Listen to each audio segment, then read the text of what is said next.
munaasabad si heer sare ah loo soo agaasimay isla markaana lagu soo bandhigayay buug magaciisu yahay Tahriib iyo Tiiraanyo ayaa lagu qabtay magaalada Muqdisho. Xafladda oo ay ka soo qayb galeen bulshada qaybaheeda kala duwan, aqoon-yahano, qorayaal iyo naadiyaasha akhris qoraalka ee ka jira magaalada Muqdisho ayaa lagu bogaadiyay qoraaga buugga ee iftiimiyay dhibaatada ay leedahay tahriibka. Waxaana munaasabadda hadal ka jeediyay gudoomiye ku-xigeenka midowga qorayaasha Soomaaliyeed Najma Maxamed Cumar Qarambila. bilanbiya mursaliin sayidina nabiyina Maxamed wa ala alihi wa asxaabihi ajmaciin. Marka ugu horeysa waxaan rabaa inaan saxo darajada la igu wacay. Darajadu waa gudoomiye ku-xigeen, gudoomiyahana madashu uu nala jooga aadna u salaamaya.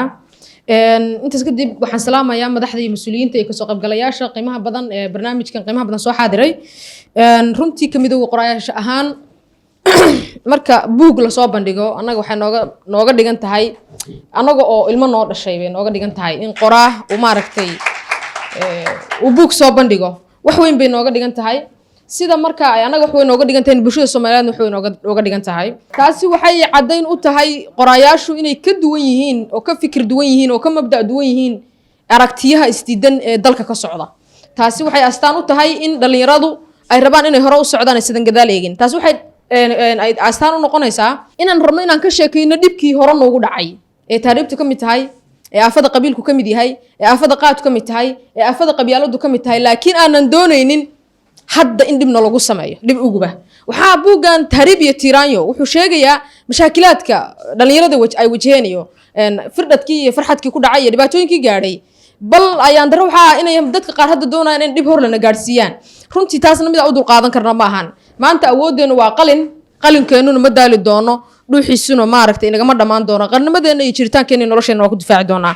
Waayahay Tahriib iyo Tiiraanyo marka runtii waxaan rajaynayaa inuu noqdo buug u noqonaya boogdhay da'yarta dhibaatada tahriibtu gaadhay iyo kuwa ku haminaya inay tahriibaan. Ha tahriibin dhalinyaro tahriibtiyo dhalanteed kan lagu lumay miyaydan dhibkeeniyo dareemaynin dhimashada lagu dhammaada xeebaha dhalinyaro tahriibta dhagar qaba intuu helay berka dhiiga ka yeeshiyo kaliya laga dhex saaro isberbaarti laga dhigay. Waad garan kartaan dhibaatada iyo aafada ay leedahay in la tahriibo. Ha tahriibin walaal. Dhanka kale marti sharaftii lagu casumay munaasabadda ayaa ku dheeraaday qiimaha buuggani uu leeyahay bulshada iyo inuu ku soo aaday waqti loo baahnaa buuggani. Waxaan aad ugu faraxsanahay munaasabadan sida maamus qayaha leh ee loo soo agaasimay lagu soo bandhigayo buugga la magac baxay Tahriib iyo Tiiraanyo uu qoray walaalkeena Cusmaan Cali Cusmaan. Aad ayaa ugu mahadnaqaynaa waana soo dhaweynaynaa. Waxaan kadib idinku salaamaa salaanta islaamka assalaamu calaykum waraxmatullaahi wabarakaatuh. maadaama uu buuggan uu dhigayo dhaxal weyn ah oo ku saabsan dhibaatada uu leeyahay tahriibka iyo tiraanyada. waad ogtihiin waddankeena dhibaatada uu shacabkeena ku abuuray gaar ahaan tahriibka, maadaama dhalinyaro fara badan oo rag iyo haween ah ay jeclaysan ama ay ku haminayaan in ay tahriibaan. maxaa keena sababaha ay u tahriibaan maxay tahay?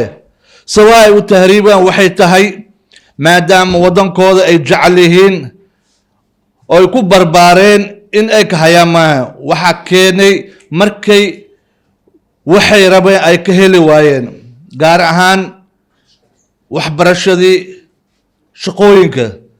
waxa ugu weyn oo ay haminayaan dhalinyaro waxay ahayd markay jaamacadaha ka soo baxaan in ay shaqo helaan. waxaan halkaa u taaganahay rabbi ka sokow oo aan u hadlihayaa maanta aan hortiina u taaganahay madasha Fakti Forum oo aan ahay oon ku hadlaayo gudoomiyahooda iyo dhammaan xubnaha ka socdo madasha Fakti Forum afkooda. ka Fakti Forum ahaan uma ahan kaliya Fakti Forum mid qaas u ah Cismaan iyo Tahriib iyo Tiiraanyo kaliya. Fakti Forum waxay hooy iyo harsi u tahay qof walba oo bulshadan diyaar u ah inuu kusoo kordhiyo wax qiimo leh haba yaraadaane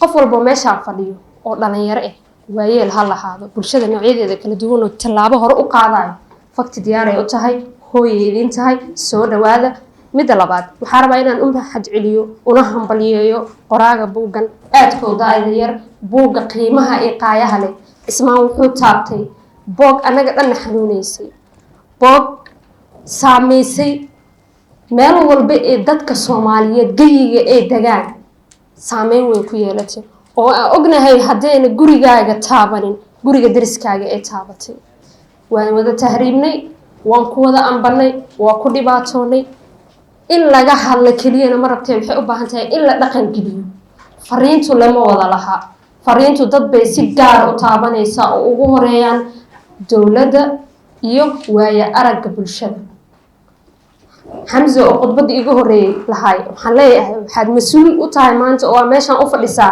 oo aad matalaysay guud ahaan dowladda si gaar ah xafiiska ra'iisul wasaaraha dadka mas'uuliyadda dhabta ay ka saaran tahayna waa dowladda waxaan rajaynaynaa inaad fariintan gudbisid oo asida lagugu dhiibaageeysid tan labaad qoraaga buug waxaa leeyahay hambalyo waad guuleysatay maanta waxaad istaagtay oo buuxisay booskii lagaaga baahnay mas'uuliyadda dhabta ahayd oo waalidkaaga iyo Ilaahay iyo ummadda Soomaaliyeed ku idmataba waad buuxisay waxa ku leenahay hambalyo السلام عليكم ورحمة الله وبركاته دمان قيبها كلا دوان مرتي شرفتا برنيجان أنا قوم كلا قاد قادين وحان يدكو السلام يا سلامة إسلامك السلام عليكم ورحمة الله وبركاته